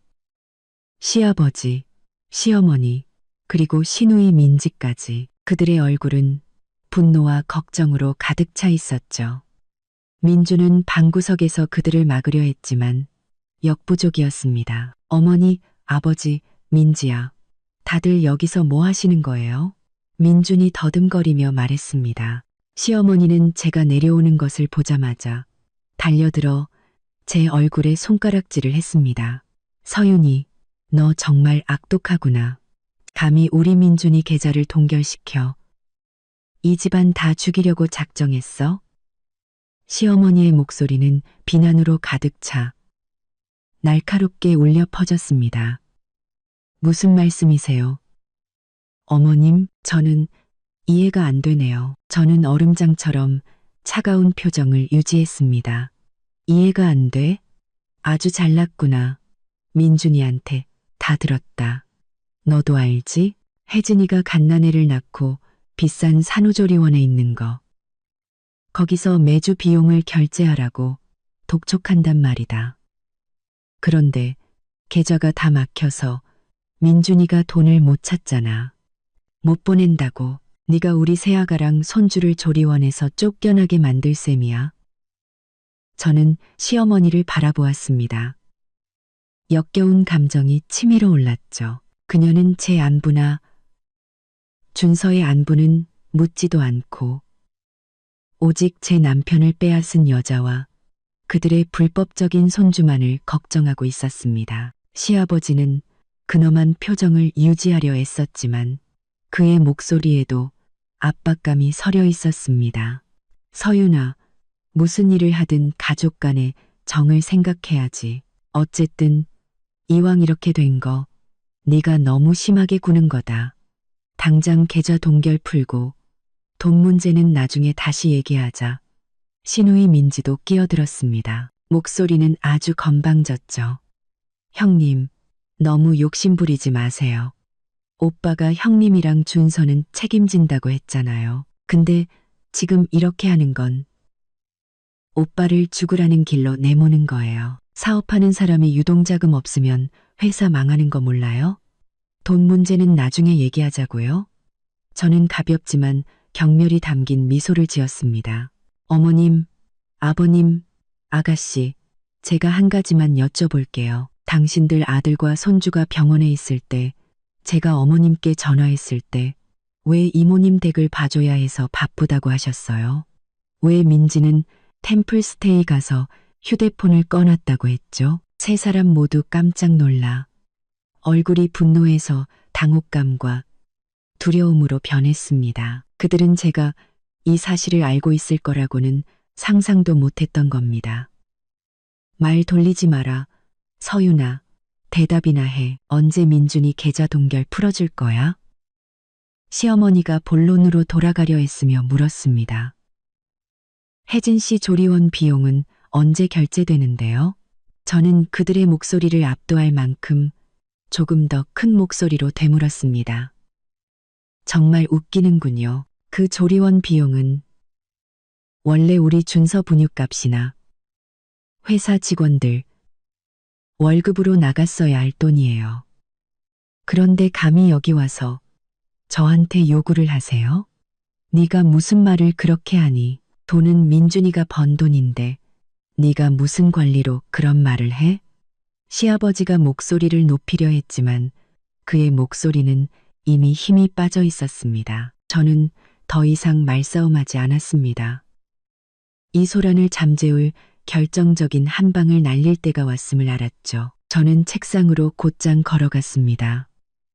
그곳에는 제가 미리 준비해둔 더 두껍고 조심스럽게 봉인된 또 다른 서류 파일이 있었죠.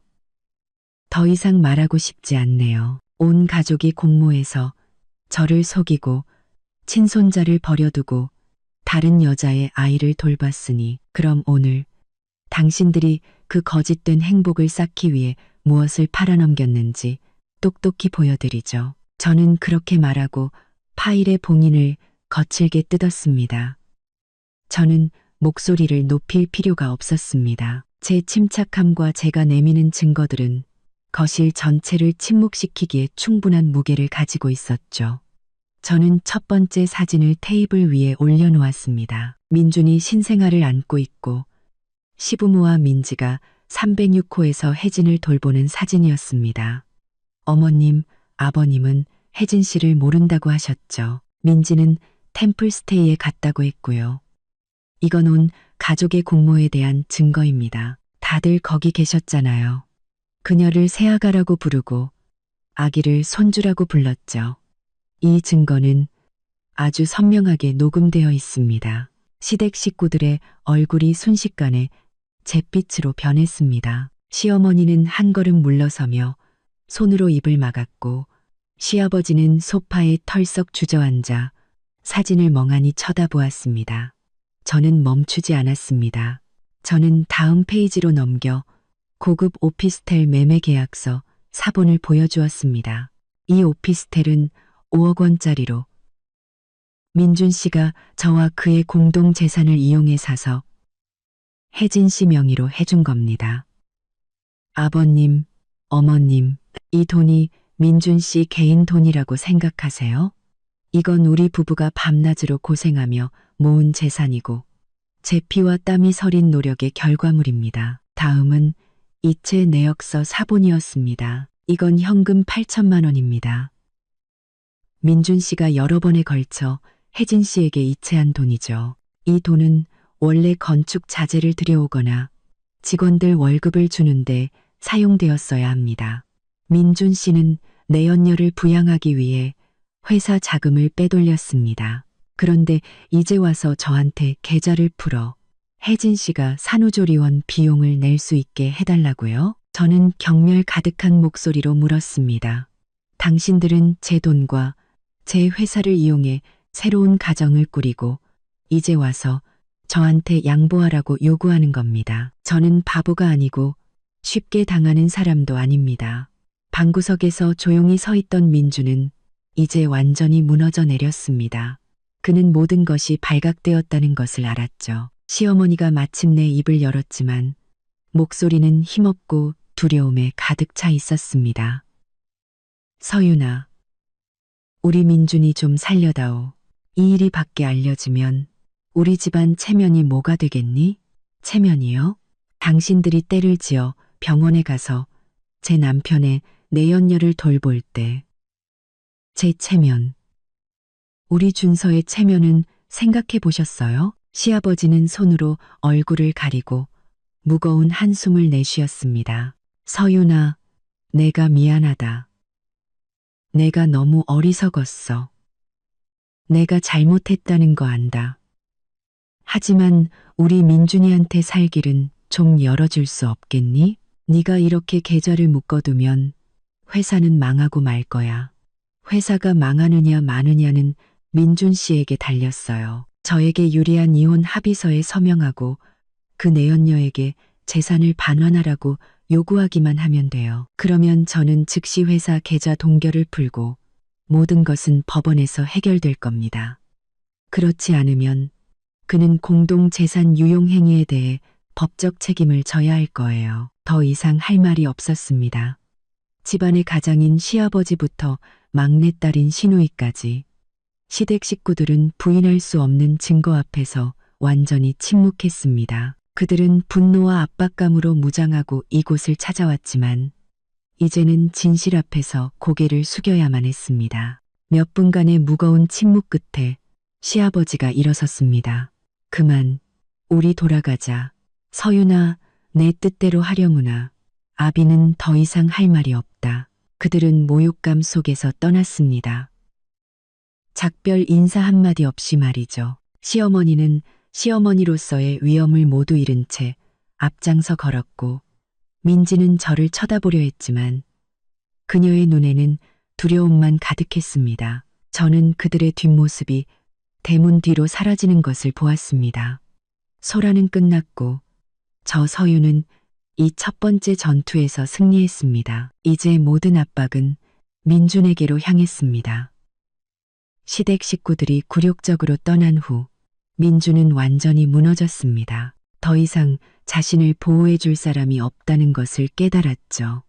즉시 파급 효과가 나타났습니다. 몇 시간 안에 민준의 휴대폰이 쉴 새 없이 울리기 시작했습니다. 공급업체가 아니라 주요 거래처와 집안의 큰어른들이었습니다. 집안의 가장 큰어른인 큰아버지가 민준에게 전화를 걸어 실망 가득한 목소리로 말했습니다.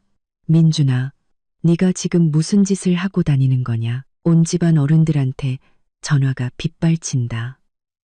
네가 밖에서 애 낳고 새 살림 차렸다고. 네가 이러면 우리 집안 체면이 뭐가 되냐. 회사의 가장 큰 거래처에서도 전화가 와서 곧 체결될 계약을 취소하고 계약금을 돌려달라고 요구했습니다. 민준 씨, 사업을 어떻게 하는 겁니까? 회사 돈 빼돌려서 여자 집 사주는데 내가 어떻게 당신이랑 사업을 같이 하겠소? 회사 계좌도 동결됐다면서 집안일이나 잘 해결하시오. 사업에 피해 주지 말고. 시댁 식구들의 압박은 민준을 두렵게 했지만 친척들과 사업 파트너들의 압박은 그를 벼랑 끝으로 내몰았습니다. 명예는 민준이 가장 소중히 여기는 것이었고 이제 그것이 산산조각 나고 있었습니다. 저녁에 민준이 집에 돌아왔습니다. 그는 더 이상 무릎 꿇고 사과하지 않았습니다. 대신 극심한 피로와 절망에 빠져 있었죠. 내가 졌어. 서윤아. 네가 원하는 대로 다 할게. 제발 이제 회사 계좌 좀 풀어줘. 이러다 정말 다 무너지고 말 거야. 합의서는요? 저는 여전히 변함없는 목소리로 물었습니다. 민주는 주머니에서 이혼 합의서를 꺼냈습니다. 그의 서명은 이미 되어 있었지만 떨리고 희미했습니다. 서명했어. 하지만 약속해. 내가 서명하면 네가 혜진이한테서 그 집이랑 돈을 되찾는 걸 도와줘야 해. 난 그걸 메꿀 돈이 없어. 그건 당연한 일이죠. 저는 합의서를 받아 파일에 넣었습니다. 계좌 동결 해제 명령을 보내기 전에 그 여자에게 전화해서 재산을 반환하라고 요구해요. 당신의 협조에 대한 증거가 필요하니까. 민주는 고개를 푹 숙이고 휴대폰을 꺼내 혜진에게 전화를 걸었습니다. 수화기 넘어 혜진의 목소리는 여전히 달콤했지만 약간의 불안감이 섞여 있었습니다. 민준 씨, 왜 오늘은 나랑 아기 보러 안 왔어요? 여기서 비용 결제하라고 난리예요. 혜진 씨, 잘 들어요. 민준이 말했습니다. 그의 목소리에는 더 이상 평소의 다정함이 없었고 대신 차가움과 씁쓸함이 가득했습니다. 다 끝났어. 당신 나한테 받은 8천만 원이랑 5억짜리 오피스텔 당장 돌려줘요.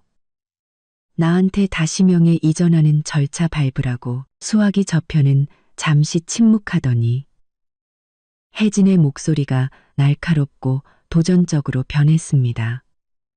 무슨 소리예요? 당신이 우리 아들 주려고 사준 거잖아요. 이제 와서 돌려달라고요? 꿈 깨세요. 내가 당신 애를 낳았다고요. 이혼 서류 한 장이면 다 끝날 줄 알아요? 장난하는 거 아니야. 지금 내 아내가 회사 계좌를 다 동결시켰어. 당신이 내 말대로 하지 않으면 난 당신이랑 애한테 더 이상 돈 한 푼도 줄 수 없다고. 알아듣겠어? 단 한 푼도 못 받게 될 거라고. 마침내 혜진도 문제의 심각성을 깨달았습니다. 그녀는 민준이 파산하면 자신이 의지할 곳이 없어진다는 것을 알았죠. 한참의 실랑이와 협박 끝에 혜진은 결국 동의했습니다. 알았어요. 기다려요. 돌려줄 테니까. 하지만 위자료는 줘야 할 거예요. 우리 모자한테 이렇게 대할 수는 없어요. 그녀는 소리치고 전화를 끊었습니다. 그 후 2주 동안 이혼 절차는 신속하게 진행되었습니다. 제가 306호에서 찍은 사진, 녹음 파일, 재산 이전 기록까지 부인할 수 없는 증거들 덕분에 판사는 많은 시간을 들이지 않고 이혼을 선고했습니다. 저는 제가 요구했던 모든 것을 얻었습니다. 첫째, 저는 아들 준서의 단독 양육권을 인정받았습니다. 민주는 법에 따라 아들의 양육비를 충실히 지급해야 했습니다. 둘째, 저는 회사 지분 60%의 소유권을 인정받아 회사의 주요 경영자이자 소유주가 되었습니다. 셋째, 법원은 민준에게 현금 8천만 원과 혜진에게 불법적으로 이전된 5억 원 상당의 오피스텔 가치를 포함한 총 5억 8천만 원을 전액 반환하라고 판결했습니다. 재산 회수 절차는 비교적 순조롭게 진행되었습니다. 법적 압박과 민준의 냉담함 속에서 혜진은 현금을 반환하고 오피스텔 명의 이전 절차를 밟을 수밖에 없었습니다. 그녀는 민준에게 위자료를 요구하려 했지만 재정이 파탄나고 신용을 잃은 민준에게는 그럴 능력이 없었습니다. 민준은 침묵 속에서 우리 집을 떠났습니다. 그는 회사 근처의 작은 오피스텔로 이사했고 40%의 지분만 남게 되었습니다. 그는 회사 경영에 다시 참여하려 했지만 60%의 지분을 가진 제가 그를 모든 주요 경영 및 관리 직책에서 배제했습니다. 저의 새로운 삶이 시작되었습니다. 저는 회사 이름을 SYJS 서윤과 준서로 바꾸고 저와 아들의 새로운 시작을 상징하게 했습니다. 저는 회사 재건에 모든 힘을 쏟았습니다. 시댁 식구들은 그 사건 이후 저와 완전히 연락을 끊었습니다. 시어머니는 더 이상 귀찮게 전화하지 않았고 시누이는 소셜미디어에서 자랑 섞인 글을 올리지 않았습니다.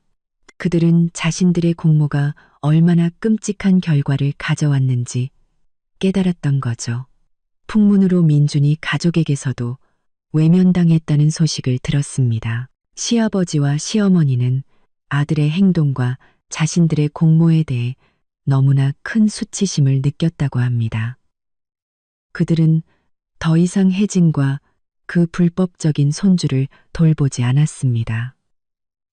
혜진은 가장 큰 재정적 버팀목을 잃었다는 것을 깨달았습니다. 그녀는 산후조리원을 떠나 민준을 상대로 명예훼손 및 양육비 청구 소송을 시작했습니다. 민준은 돈도 명예도 없는 상태에서 이길 수 없는 새로운 법적 싸움에 휘말렸습니다. 저의 이야기는 눈물이나 후회로 끝나지 않았습니다. 자유와 평온으로 끝났죠. 저는 강인한 싱글맘이자 예리한 여성 CEO가 되었습니다. 저는 저 자신과 제 아들을 위한 공정함을 되찾았습니다. 저는 믿음은 배신당할 수 있지만 정의와 재산 그리고 명예는 그렇지 않다는 것을 증명했습니다. 저는 책상 위에 놓인 저와 아들이 함께 찍은 사진을 바라보았습니다. 저는 더 이상 참고 질투하고 약했던 아내가 아니었습니다. 민준의 배신은 제게 값비싼 교훈을 주었지만 동시에 바로 그 배신이 저를 오늘날의 강하고 결단력 있는 여성으로 만들었습니다. 저는 자리에서 일어나 창가로 다가가 아들을 바라보았습니다. 전쟁은 끝났고 저는 승리했습니다. 저는 재산과 회사를 되찾았고 가장 중요하게는 제 인생을 되찾았습니다. 저는 미소를 지었습니다. 더 이상 어색하거나 무언가를 감추는 미소가 아닌 완전히 자유로운 여성의 미소였습니다. 저 서윤의 새로운 삶은 바로 오늘부터 공식적으로 시작되었습니다. 마지막 순간까지 들어주신 여러분께 진심으로 감사드립니다. 다음 영상에서 다시 뵙겠습니다.